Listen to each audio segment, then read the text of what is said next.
जय माता दी। नमस्कार दोस्तों, स्वागत है आप सभी का हमारे YouTube चैनल लक्ष्मी शर्मा की कहानियां पर। ओम नमः भगवते वासुदेवाय नमः। प्रिय भक्तजनों, आज मैं आप सभी को श्रीमद् भगवत गीता पाठ प्रथम अध्याय सुनाने जा रही हूँ, महात्म्य सहित और संचित मन से सुने। जब कौरव और पांडव महाभारत के युद्ध को चले, तब राजा धृतराष्ट्र ने कहा, मैं भी युद्ध देखने चलूंगा।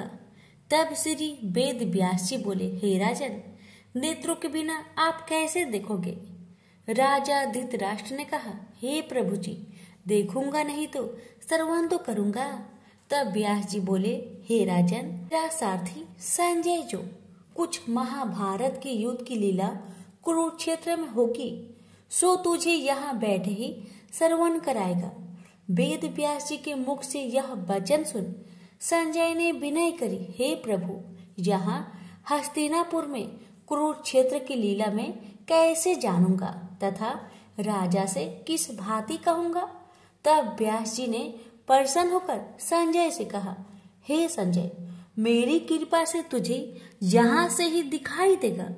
व्यास जी के इतना कहते ही संजय की दृष्टि दिव्य हो गई और उनकी बुद्धि भी दिव्य हो गई। अब आगे महाभारत का कौतुक कहते हैं, सुनो। 7 औचोहीनी सेना पांडवों की और 11 औचोहीनी सेना कौरवों की। यह दोनों सेनाएं कुरुक्षेत्र में जब एकत्र हुए, तब धृतराष्ट्र ने पूछा, हे संजय, धर्म के क्षेत्र में युद्ध की इच्छा से एकत्र हुए मेरे और पांडु के पुत्र ने क्या किया? संजय ने कहा, पांडवों की सेना को व्यूहित देखकर दुर्योधन द्रोणाचार्य के समीप जाकर कहने लगे, हे आचार्य, देखिए, आपके शिष्य बुद्धिमान द्रुपद पुत्र ने पांडवों की बड़ी सेना की कैसी व्यूह रचना की है।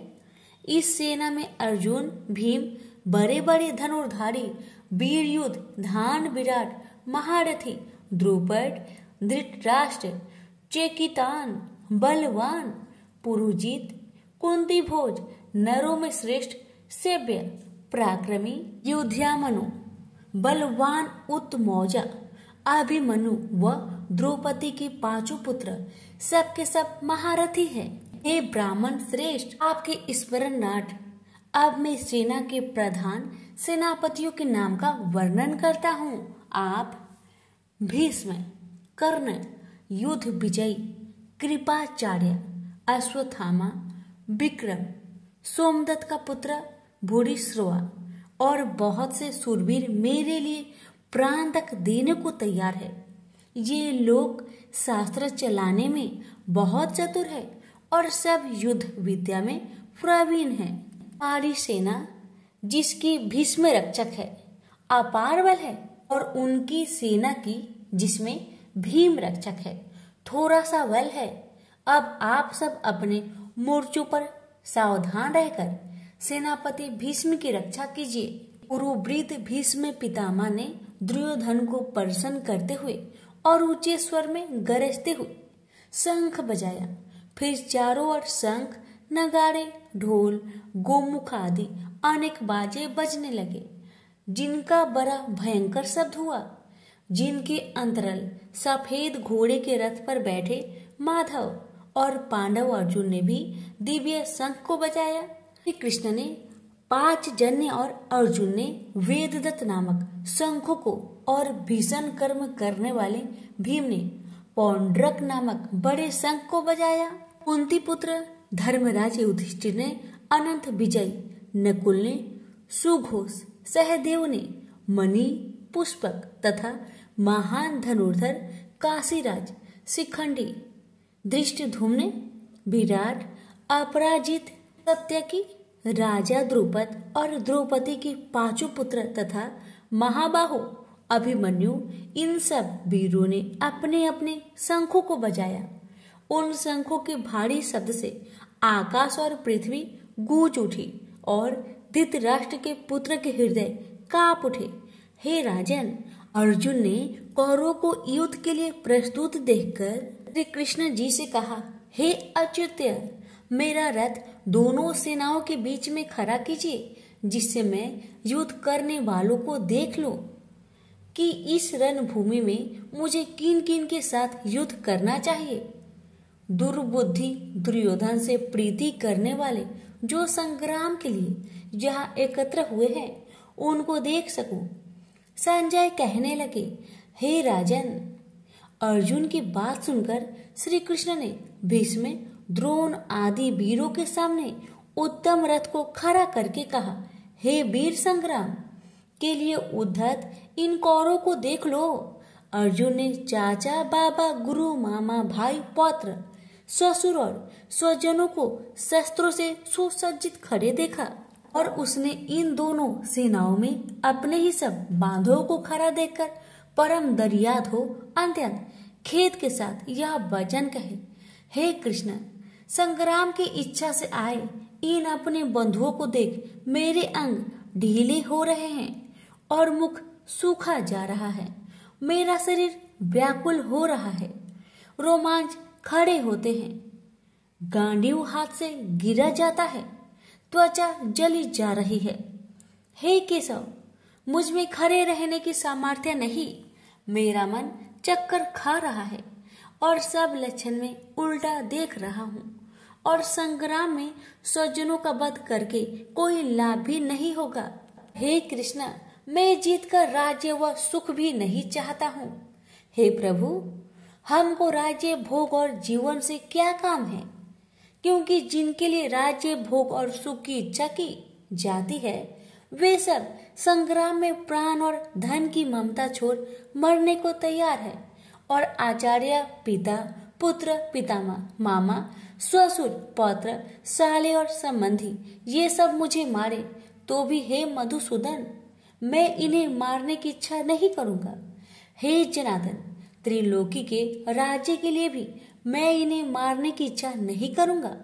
हे जनार्दन, त्रिलोकी के राज्य के लिए भी मैं इन्हें नहीं मारना चाहता, फिर इस पृथ्वी के लिए तो कहना ही क्या। हे जनार्दन, धृतराष्ट्र के पुत्र को मारकर हमारा क्या होगा? इन अत्यायों का वध करने से पाप ही होगा, इसलिए हमें अपने भाई धृतराष्ट्र के पुत्र को मारना अनुचित है। हे माधव, स्वजनों को मारकर क्या हम सुखी रह सकते हैं? सब लोभ के वशीभूत है और कुल के नाश करने तथा मित्र द्रोह करने में पाप को नहीं देखते। कुल नाश को जानते हुए भी हमको इस पातक से क्यों नहीं दूर रहना चाहिए? कुल का नाश होने से कुल के प्राचीन धर्म नष्ट हो जाते हैं, फिर धर्म नाश होने से कुल में पाप बढ़ता है। हे श्री कृष्ण, पाप से कुल की स्त्रियां वैभवचारिणी हो जाती है, जिनसे वर्ण संकर संतान उत्पन्न होती है। तो वर्ण संकर जिन पुरुषों ने कुल को नष्ट किया है उनको तथा उस कुल को नरक में पहुंचाते हैं, क्योंकि श्राद्ध, तर्पण आदि बंद हो जाते हैं। वर्ण संकर बनाने वाले दोषों से कुल ध्वंसकों की जाति, धर्म और कुल धर्म निरंतर नाश हो जाते हैं। हे जनार्दन, मैंने बराबर सुना है कि कुल धर्म नष्ट होने से निश्चय नरक वास करना चाहिए। हाय, हम बड़ा पातक करने को तैयार है, जो राज्य सुख के लाभ से अपने स्वजनों को ही मारने की कोशिश कर रहे हैं। मुझे शस्त्र सहित एवं उपायहीन को रणभूमि में बांधकर डाल दे तो मेरा बहुत कल्याण हो। संजय ने कहा, हे राजन, यह कहकर अत्यंत दुखित होकर अर्जुन ने उसी समय धनुष बाण फेंक दिया और रथ के पिछले भाग में जा बैठा। प्रेम से बोलिए श्री कृष्ण भगवान की जय। यहीं पर श्रीमद् भगवद गीता पाठ प्रथम अध्याय समाप्त हुआ।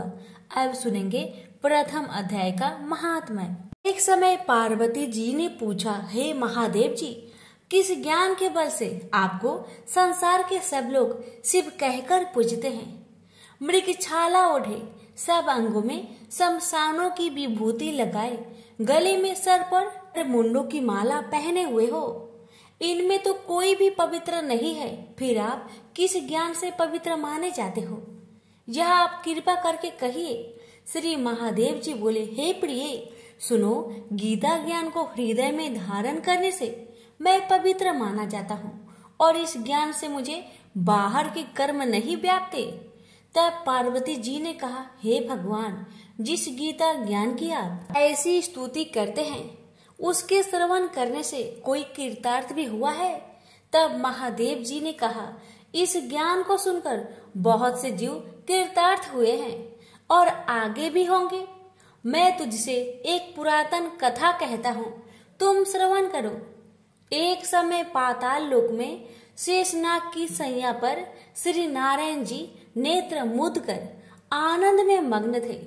उस समय भगवान के चरण दबाती हुई श्री लक्ष्मी जी ने पूछा, हे प्रभु, निद्रा और आलस्य उन पुरुषों को व्यापता है जो जीव तामसी है, फिर आप तो तीनों गुणों से अतीत हो, श्री नारायण प्रभु वासुदेव हो, यह मुझको बड़ा आश्चर्य है।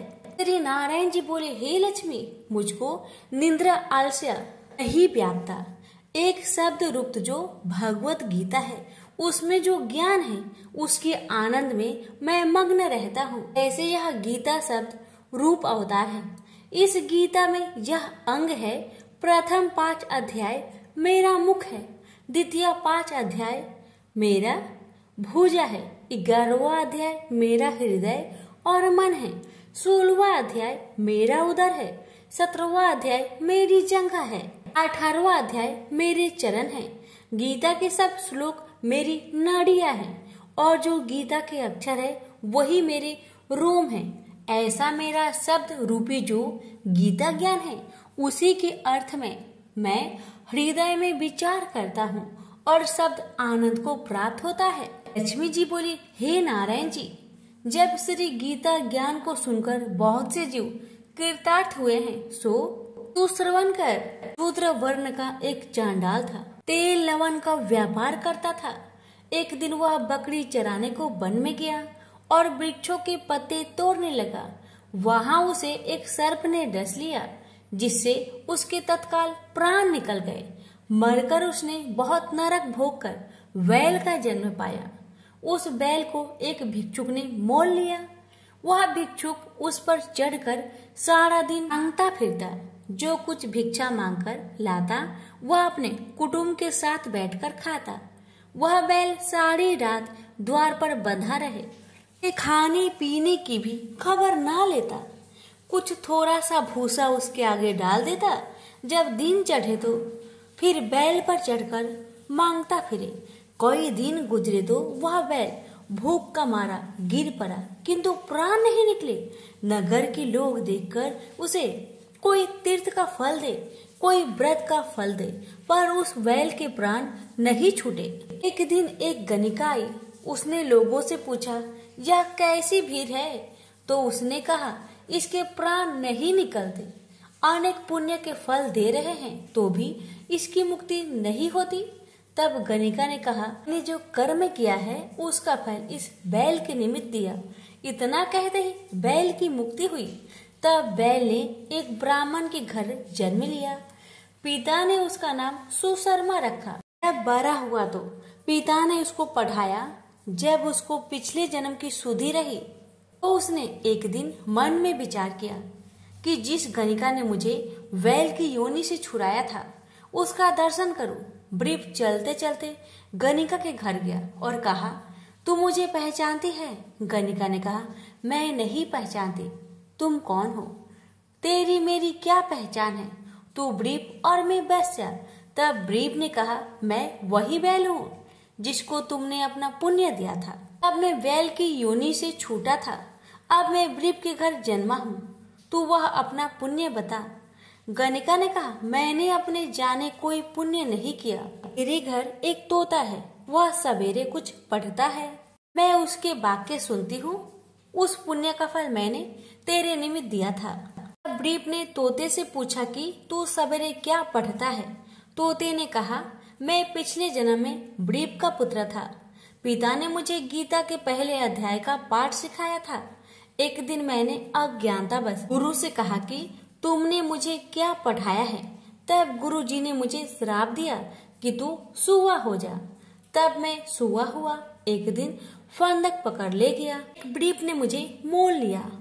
वह ब्रीफ भी अपने पुत्र को गीता का पाठ सिखाता था। तब मैंने भी यह पाठ सीख लिया।